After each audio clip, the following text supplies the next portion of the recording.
5 seconds. Start. Mr. Vice Chairman, I am now speaking in this house as an independent member. So, I will be equally critical as well as appreciative of what the railways have done. I am glad that the railway minister has been good enough to accept that the railways are in poor health and that there is little hope of the industry in this country getting on as it should be. I agree with him in that respect. He has also said that there is a huge deficit in the budget and that it is due to the higher wages and the high cost of oil.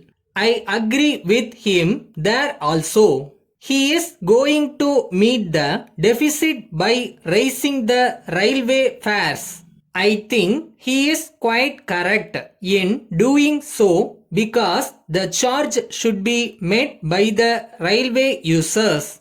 Further, the railway minister has said that there has been some improvement due to administrative stops.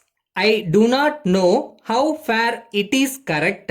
It is said that in the last 3 months there have been increases in goods and passenger traffic. If this is said to be an improvement, I do not understand why the targets that they have laid down are so low. There must be some reason for it, but it has not been disclosed. I think that they do not have the confidence of continuing this improvement, or there may be some other reason. So far as I am concerned, I would like to make some suggestions to the railway minister to improve the health of the railways. First of all, it seems to me that we must give up all the railway lines which are not now remunerative. I believe that a number of surveys are being carried out to see whether new lines have to be added. I think this kind of adding lines when the railways are in poor health is not correct. Secondly, I think it is equally important that we should go slow in the matter of conversion of meter gauge into broad gauge. Thirdly, as the railways are not in good shape, we must give up all plans to introduce new passenger traffic.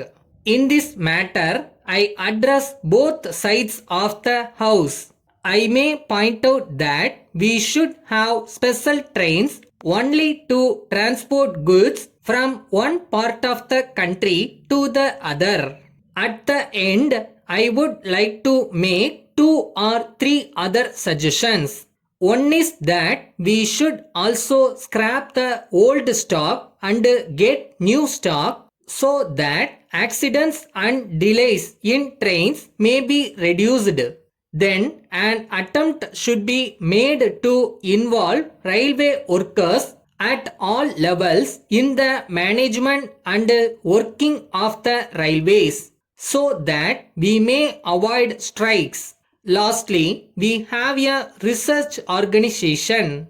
I do not know what work it is doing, but I think that this organization may be used to find out a substitute for diesel oil as we have a lot of coal.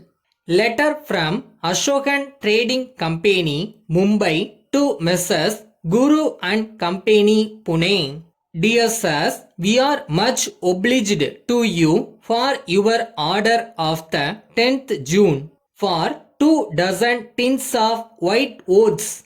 But we regret to have to inform you that due to increase in the import duty on these goods by 20%, we are obliged to raise the price from rupees 80 to rupees 100 per tin. So, we are sorry to say that we cannot supply your requirements at the price of rupees 80 per tin as desired. In this connection, we may inform you that many of our customers have accepted the revised price of rupees 100 per tin. We hope you will also do so.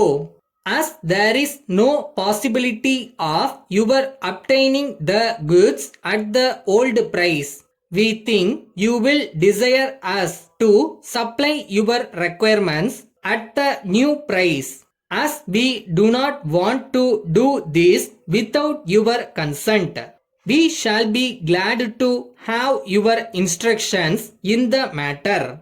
We hope that you will send your instructions at a very early date so that we may take further action in the matter. Yours faithfully.